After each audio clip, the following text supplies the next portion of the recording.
하나님 말씀은 예레미야 48장 26절에서 35절까지입니다.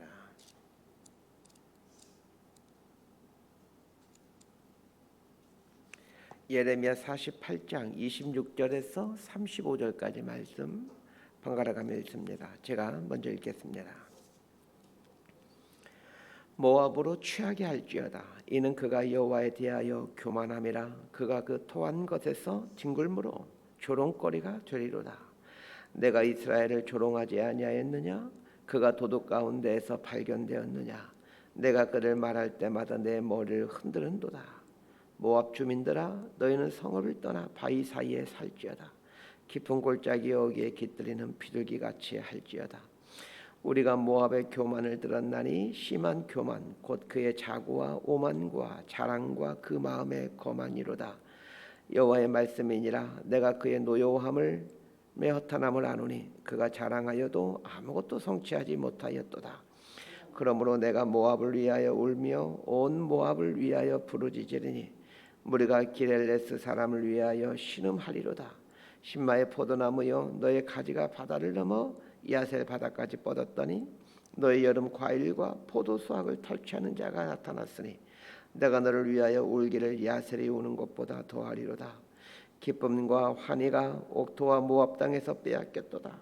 내가 포도주 틀에 포도주가 끊어지게 하리니 외치며 밟는 자가 없을 것이라. 그 외침은 즐거운 외침이 되지 못하리로다. 35절까지 함께 읽습니다. 헤스본에서 엘르알레를 지나 야하스까지와 소알에서 호르나임을 지나 에글라 셀자에 이르는 지역에 사는 사람들이 소리를 내어 부르짖음은 니므림의 물도 황폐하였음이로다. 여호와의 말씀이라. 모압 산당에서 제사하며 그 신들에게 분향하는 자를 내가 끊어버리라. 예레미야 46장부터 51장까지는 열방에 대한 심판 선언입니다. 46장부터 51장까지에는 모두 9개 나라에 대한 심판 선언이 나옵니다. 9개 나라는 당시 이스라엘 주변에 있는 모든 나라들이라고 보시면 됩니다. 그런 면에서 이스라엘 둘러싸고 있는 이 9개 나라에 대한 심판 선언은 모든 나라와 모든 사람은 반드시 심판대 앞에 서게 된다는 것을 암시해 줍니다. 모든 인간은 반드시 하나님의 심판대 앞에 섭니다. 왜 모든 인간은 하나님의 심판대 앞에 서는 것일까요? 하나님이 공의로우시고 정의로우신 분이시기 때문입니다. 물론 심판대 앞에서 누군가에게는 하나님의 긍휼이 적용되어 천국에 입성하는 사람도 있을 것이고 또 어떤 사람에게는 하나님의 공의와 정의만이 적용되어 또 지옥으로 가는 사람도 있을 것입니다. 예레미야 46장부터 51장에 나오는 열방에 대한 심판인데 이 두 가지 초점을 가지고 이 본문을 보셔야 됩니다. 첫 번째는 무슨 이유 때문에 무엇 때문에 각 나라가 심판을 받게 되는가입니다. 두 번째는 심판의 원인이 된 그 요소들을 내 안에서 발견하고 찾아내는 것입니다. 그리고 이것을 성령의 도우심으로 제거해 가는 것입니다. 이 두 가지에 초점을 맞추고 열방에 대한 심판 선언을 하는 46장부터 51장까지를 공부해 갔으면 합니다. 예레미야 48장은 모압에 대한 심판 선언입니다. 어제 아침에 모압에 대한 개괄적인 설명을 해드렸지만 또 돌아서면 잊어버리기에 또 다시 설명해 드립니다. 모압이라는 나라는 사해 동편에 위치한 나라입니다. 그러니까 이스라엘과는 사해호수를 사이에 두고 이웃하고 있는 나라라고 보시면 됩니다. 사해호수가 남북으로는 70여 킬로이고 동서로는 15킬로 정도 되기 때문에 모압과 이스라엘은 이게 지척에 있죠. 그래서 이 사해바다 왼쪽 편에 있는 이스라엘에서 15킬로밖에 되지 않기 때문에 이렇게 사해바다 건너편으로 모압이 분명하게 보입니다. 모압의 조상은 아브라함의 조카인 롯에게서 시작됩니다. 소돔에 살던 롯이 소돔도 사해바다 바로 그 끝자락에 있는 곳이 소돔이었는데 그 소돔에 살던 롯이 소돔과 고모라가 심판당할 때 소알이라는 산으로 피신하게 되죠. 그때 두 딸도 함께 피신하게 되는데 이 두 딸과 롯 사이에 자식들이 생겨납니다. 큰 딸을 통해서 낳은 아들이 모압이고 둘째 딸을 통해서 낳은 아들이 암몬입니다. 내일 본문부터는 이제 암몬에 대한 심판이 등장합니다. 자, 그러니까 모압이라는 나라는 아브라함의 조카 롯에게서 시작된 나라이기에 이스라엘과는 혈통적으로 아주 가까운 나라이다라는 것을 알게 됩니다. 모압에 대해 또 하나 알고 있어야 할 것은 모압은 경제적으로 아주 풍요로운 곳이었다는 것입니다. 사이호수 동편의 지대가 900m로 아주 높은 지대입니다. 그러다 보니 그 위도상으로는 아주 더운 지역인데 지대가 높으니 포도 농사하기에 최적의 조건을 갖추고 있고 목축업을 하기에도 아주 좋은 지역입니다. 그래서 모압은 포도와 목축업을 통해 상당한 부를 축적하였고 또 하나가 지대가 높은 지역이기 때문에 다른 나라가 쉽게 침범하지 못한다라는 지형적인 이점을 가지고 있습니다. 이 정도로 모압에 대한 정보를 갖고 오늘 본문으로 들어가 보겠습니다. 모압이 심판받게 된 가장 큰 원인은 두 가지입니다. 우상 숭배와 교만입니다. 사실 모압뿐만 아니라 심판을 받는 대부분의 나라들이 이 우상 숭배와 교만 때문에 심판을 받습니다. 오늘 본문에서는 주로 이 교만에 대한 부분을 다루고 있습니다. 26절에서 28절까지 말씀 함께 봅니다. 시작. 모압으로 취하게 할지어다. 이는 그가 여호와에 대하여 교만함이라. 그가 그 토한 것에서 뒹굴므로 조롱거리가 되리로다. 내가 이스라엘을 조롱하지 아니하였느냐? 그가 도둑 가운데에서 발견되었느냐? 내가 그를 말할 때마다 내 머리를 흔드는도다. 모압 주민들아, 너희는 성읍을 떠나 바위 사이에 살지어다. 깊은 골짜기 어귀에 깃들이는 비둘기같이 할지어다. 26절은 모압으로 취하게 할지어다 라는 말로 시작하고 있습니다. 자, 이 말은 겉으로 보면 모압 사람들이 이 포도주에 취해 있는 모습을 말하고 있는 것처럼 보이지만 진짜 말하고 싶은 것은 모압이 교만으로 취해 있다는 것입니다. 술을 취해 보신 분들은 아시겠지만 술이 들어가면 내 생각대로 몸이 움직이질 않습니다. 저는 대학교 1학년 때 이제 방황하는 삶을 살았습니다. 일주일에 한 2번씩은 만취해서 집에 돌아오곤 했습니다. 학교 근처에서 술을 먹곤 했는데 버스를 타려고 정류장까지 갈 때 꼭 그 학교 담벼락이 얼굴을 때립니다.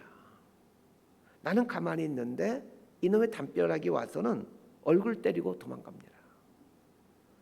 저는 술 취한 사람들이 왜 전봇대와 싸우는지 그 이유를 압니다. 전봇대가 자꾸 와서 때리고 도망가곤 합니다. 그러니까 전봇대와 싸우는 거죠. 술에 취하면 술이 내 몸을 주장합니다. 하나님은 모압이 술에 취하듯 교만에 취해 있다라고 말씀하십니다. 그런데 술에 취하면 자기가 토한 것 속에서 뒹굴기도 하고 어떤 경우는 토한 것을 먹는 사람도 있습니다. 다른 사람들이 이걸 보면 경악할 만한 일이지만 근데 정작 술 취하게 되면 이거 봐야 될 걸 보지 못하고 그러고는 자기가 토한 것 속에서 뒹굴고 심지어는 그걸 주워 먹기도 합니다. 그런데 하나님은 교만에 취해 있는 이 모압을 설명하면서 토한 것에서 뒹구는 것으로 뒹구고 있다라고 표현하십니다. 그만큼 교만에 취해 있는 것은 아주 역겨운 일이라는 것입니다. 모압이 무엇 때문에 교만하게 되었습니까? 서두에서 모압에 대한 배경 설명을 했는데 거기에 답이 있습니다. 교만하게 되는 것은 자신이 가진 것 때문입니다.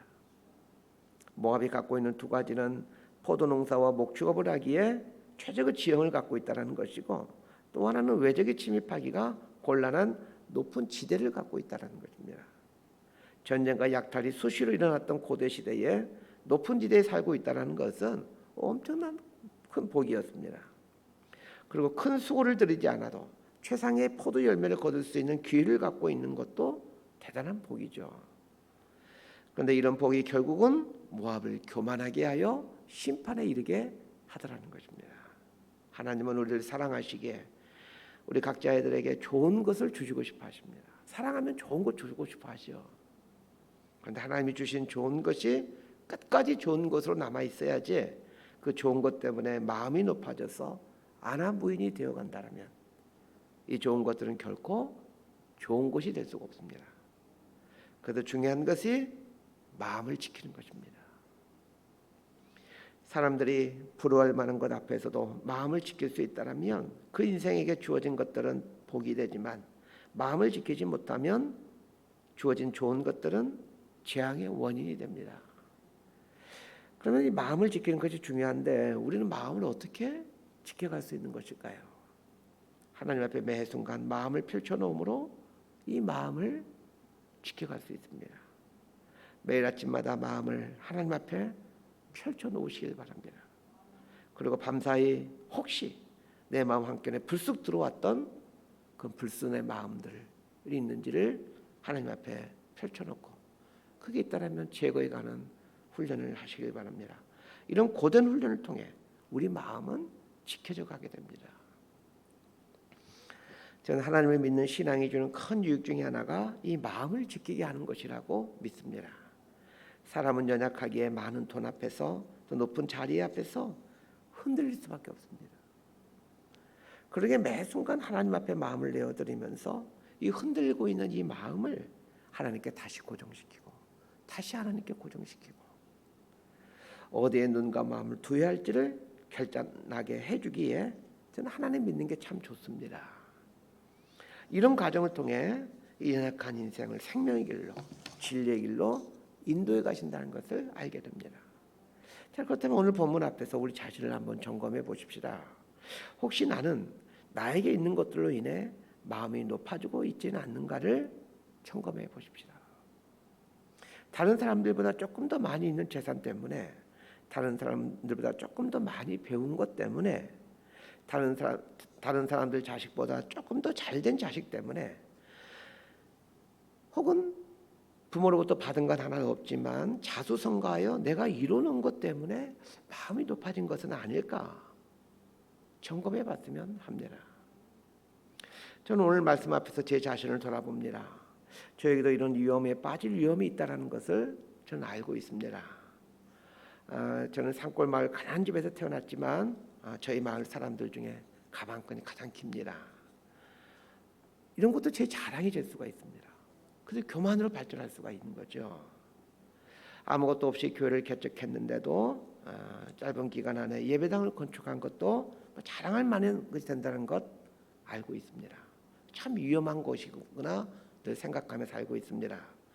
하나님께 나를 사랑하셔서 주신 복이지만 내 마음이 높아진다면 이건 언제든지 재앙을 가져오는 원인이 된다는 것 잊지 마셔야 됩니다. 29절에서 30절까지 말씀 함께 봅시다. 시작. 우리가 모압의 교만을 들었나니 심한 교만 곧 그의 자고와 오만과 자랑과 그 마음의 거만이로다.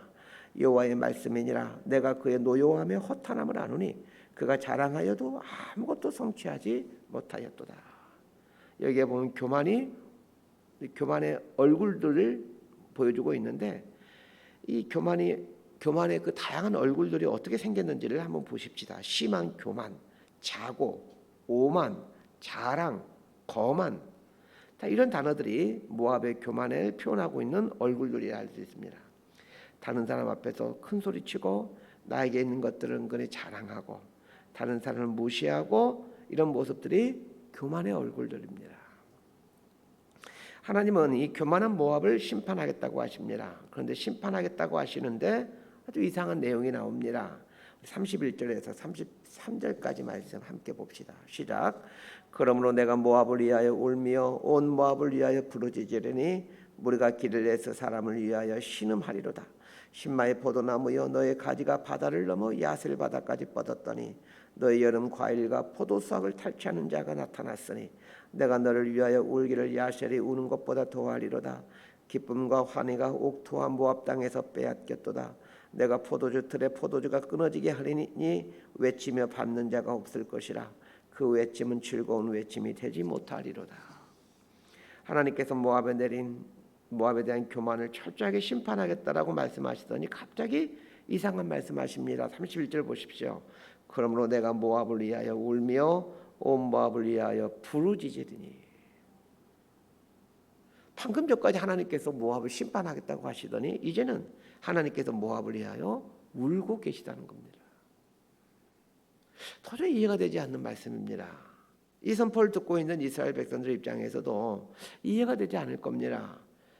모압이 이스라엘을 그동안 얼마나 괴롭혀 왔습니까? 또한 모압이 얼마나 교만합니까? 그러나 하나님이 이스라엘의 하나님이시기에 이스라엘을 괴롭힌 모압이 심판받는 것을 즐거워해야 되지 않겠습니까? 교만한 자를 대적하는 분이 하나님이시기에 모압의 심판을 좀 좋아해야 되지 않겠습니까?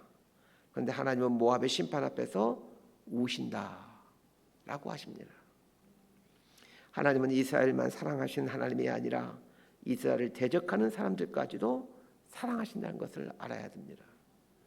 그럼 여기서 우리에게 적용해야 될 것이 무엇이겠습니까?